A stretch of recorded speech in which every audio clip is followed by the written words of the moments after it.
Assalamualaikum warahmatullahi wabarakatuh. Namo Buddhaya. Perkenalkan, nama saya Vivi dengan NPM 2051090. Hari ini saya akan membedah putusan dan prosedur putusan nomor 6 Daring Perdata Sus PKPU Daring 2019 Daring Pengadilan Negeri Niaga Medan. Di sini ada para pihak yang bersangkutan, yaitu PT Mitra Karisma Konstruksi Prima yang berkedudukan di BIS Hotel lantai 5, Nagoya Newton Blok T, nomor 15, Kelurahan Lubuk Baja, Kota, Kecamatan Lubuk Baja, Kota Batam, yang selanjutnya disebut sebagai pemohon pertama.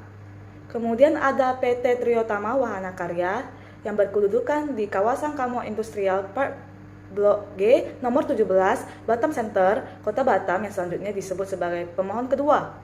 Kemudian ada PT Goodluck Resort yang berkedudukan di Jalan Insinyur Sutami, nomor 6, Sekupang, Kota Batam, Kepulauan Riau, yang selanjutnya disebut sebagai termohon PKPU. Para pihak merupakan sebuah perusahaan yang didirikan dan tunduk berdasarkan hukum Negara Republik Indonesia. Jadi di sini ada kasus posisi atau kronologinya. Yang pertama, adanya utang yang telah jatuh waktu dan dapat ditagih antara pemohon 1 dan pemohon 2 dengan termohon PKPU. Termohon PKPU mempunyai lebih dari satu kreditur. Termohon PKPU tidak dapat melanjutkan pembayaran utangnya yang sudah jatuh waktu dan dapat ditagih, sehingga permohonan PKPU harus dikabulkan oleh Pengadilan Niaga pada Pengadilan Negeri Medan. Termohon PKPU memiliki utang yang telah jatuh waktu dan dapat ditagih kepada pemohon 1. Pemohon 1 telah membuat kontrak kerjasama dengan termohon PKPU. Berdasarkan kontrak-kontrak pekerjaan tersebut, pemohon 1 telah melaksanakan prestasinya. Dan atas prestasinya, pemohon 1 telah menerbitkan invoice. Berdasarkan bukti invoice, telah terbukti bahwa termohon PKPU memiliki utang kepada pemohon 1 yang sebesar 640.450.277,21 rupiah dan 159.363,67 dolar Singapura. Seluruh tagihan tersebut sudah jatuh waktu dan dapat ditagih. Pemohon 1 melalui kuasa hukumnya telah melakukan teguran. Namun, hingga permohonan ini didaftarkan, termohon PKPU tidak kunjung melaksanakan kewajibannya membayar utang yang telah jatuh waktu tersebut. Pemohon PKPU memiliki utang yang telah jatuh waktu dan dapat ditagih pemohon kedua. Pemohon kedua telah membuat kontrak kerjasama dengan termohon PKPU. Berdasarkan perjanjian tersebut, pemohon kedua telah melaksanakan dan menyelesaikan semua kewajibannya, serta telah melakukan serah terima pekerjaan kepada termohon PKPU. Semua pekerjaan yang telah diserah terimakan tersebut merupakan pekerjaan yang telah selesai dan sudah seharusnya termohon PKPU membayar prestasi yang sudah dikerjakan, beserta retensinya, yaitu sebesar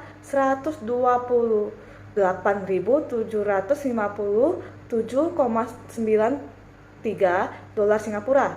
Dan dengan demikian telah terbukti termohon PKPU memiliki utang yang telah jatuh tempo dan dapat ditagih kepada pemohon kedua berupa utang terhadap semua pekerjaan yang telah diserah terimakan pada tahun 2016 yang telah jatuh tempo pada tanggal 16 Februari 2017 sebesar 128.757,93 dolar Singapura.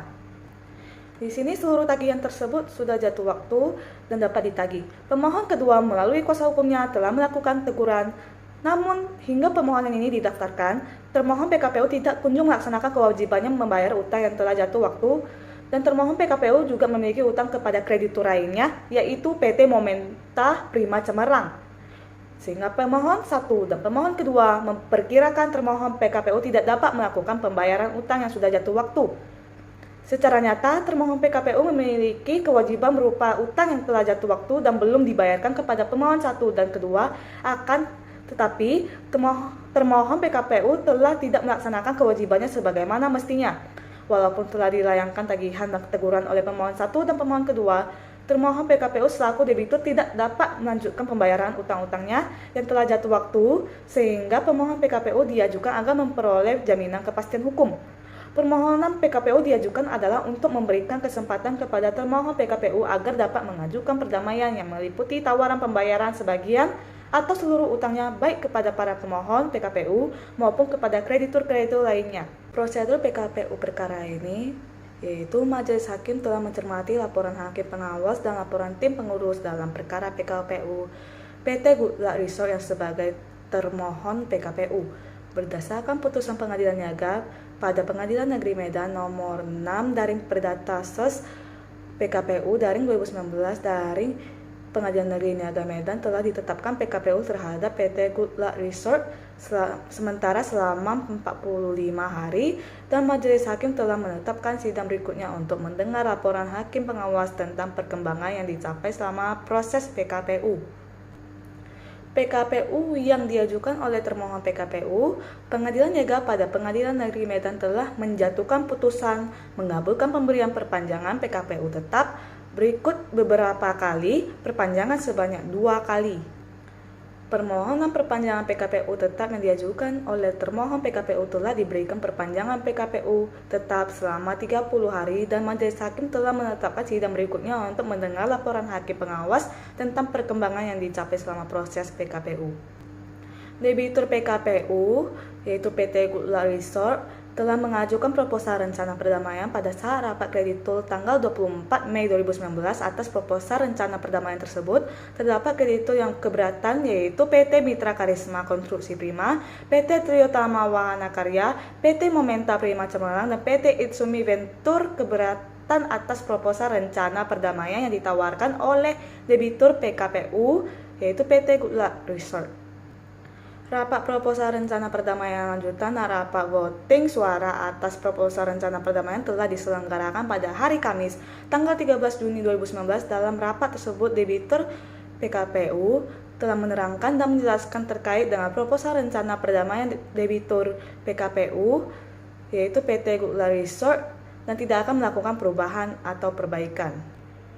Sehingga sesuai dengan tahap voting atau pemungutan hak suara atas proposal rencana perdamaian PT Good Luck Resort dan PKPU telah memperoleh hasil yaitu 4 kreditur konkuren dari total 8 kreditur konkuren yang hadir menolak atas proposal rencana perdamaian serta mewakili tagihan sebesar Rp3.829.893.157 dengan persentase sebesar 90,1% dari total tagihan konkuren seluruhnya, yaitu Rp4.255.277.977 yang hadir.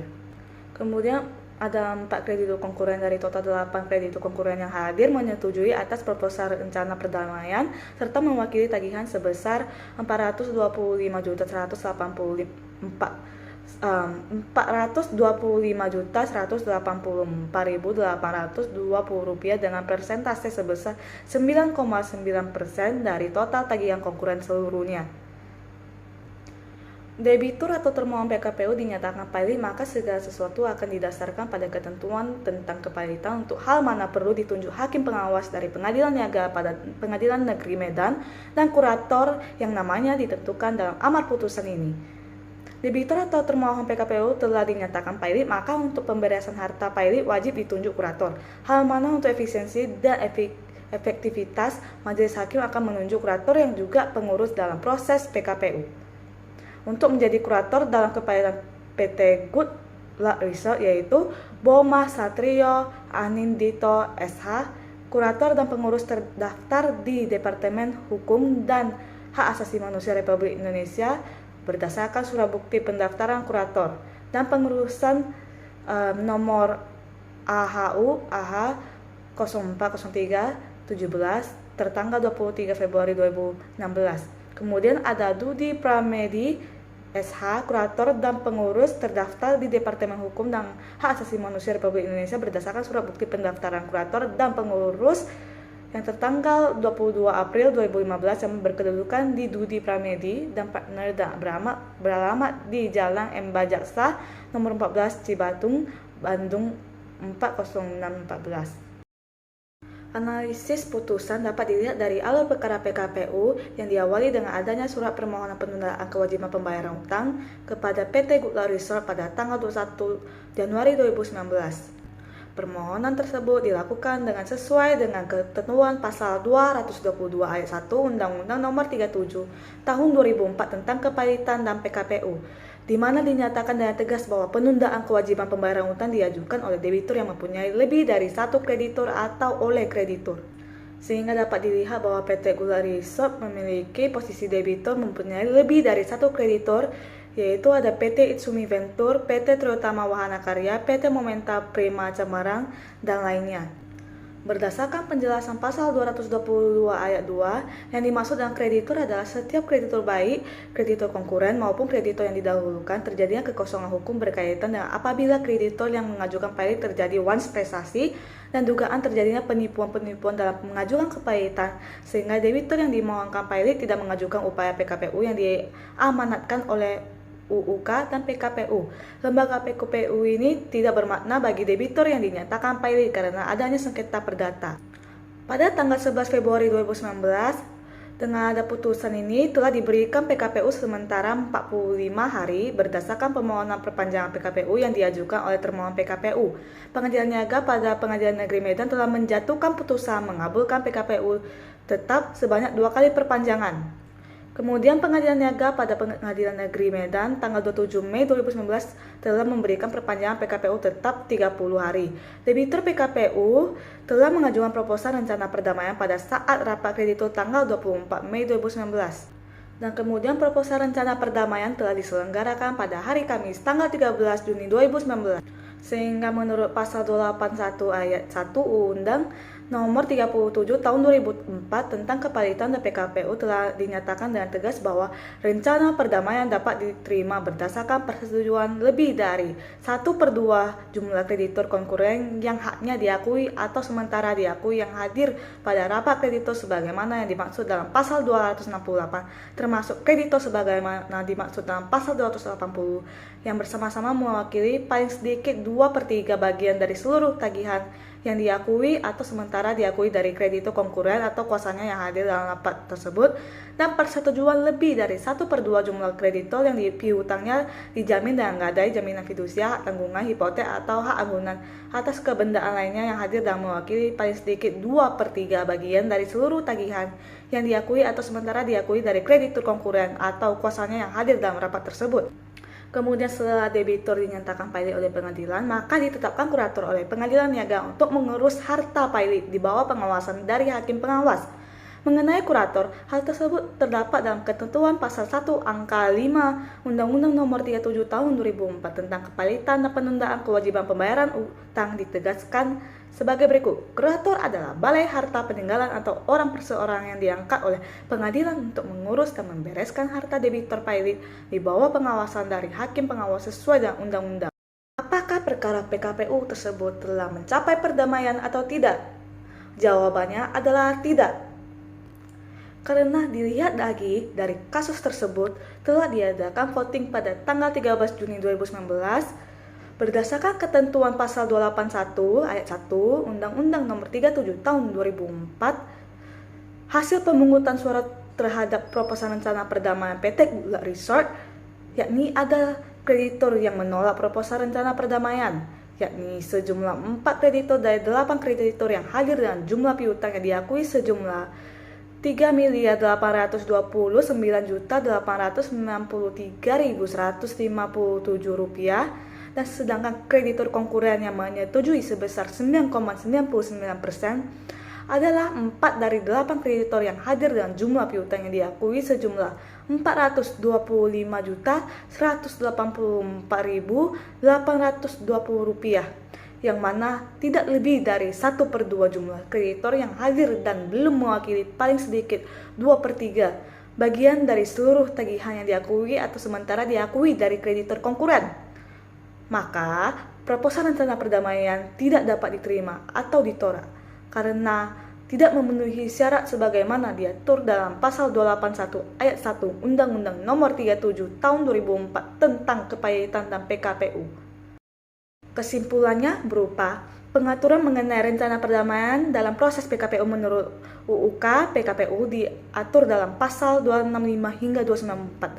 Debitur berhak pada waktu mengajukan suatu perdamaian PKPU atau setelah itu menawarkan suatu perdamaian kepada kreditur sesuai pasal 265 UU KPKPU. Proposal perdamaian pada tahap pendaftaran utang atau setelah rapat verifikasi utang berakhir, maka secara yuridis debitur dianggap tidak mampu membayar dan kesepakatan damai dan berakibat harta pailit menjadi insolven dan seluruh harta pailit harus dilikuidasi. Jika harta pailit telah dinyatakan insolven, maka tertutup kemungkinan bagi debitur untuk mengajukan rencana perdamaian untuk kedua kalinya. Karena terhitung sejak harta pailit dinyatakan insolven, kurator dapat segera melakukan pemberesan harta pailit. Akibat hukum ditolaknya rencana perdamaian, dalam pasal 289 UU KPKPU bahwa debitur langsung dijatuhi putusan dan segala akibat hukumnya oleh Majelis Hakim Pengadilan Niaga pada Pengadilan Negeri Medan serta harta debitur langsung jatuh ke dalam keadaan insolvensi. Maka perlimpahan kewenangan harta debitur diberikan kepada kurator untuk membereskan harta pailit tersebut. Berdasarkan 292 UU KPKPU, putusan dalam kasus ini bersifat final dan binding. Maka akibat hukum ditolaknya proposal rencana perdamaian yang diajukan PT Good Luck. Oleh karena itu, PT Good Luck Resort selaku debitur berada dalam keadaan pailit dengan segala akibat hukumnya. Sekian pemaparan saya. Terima kasih.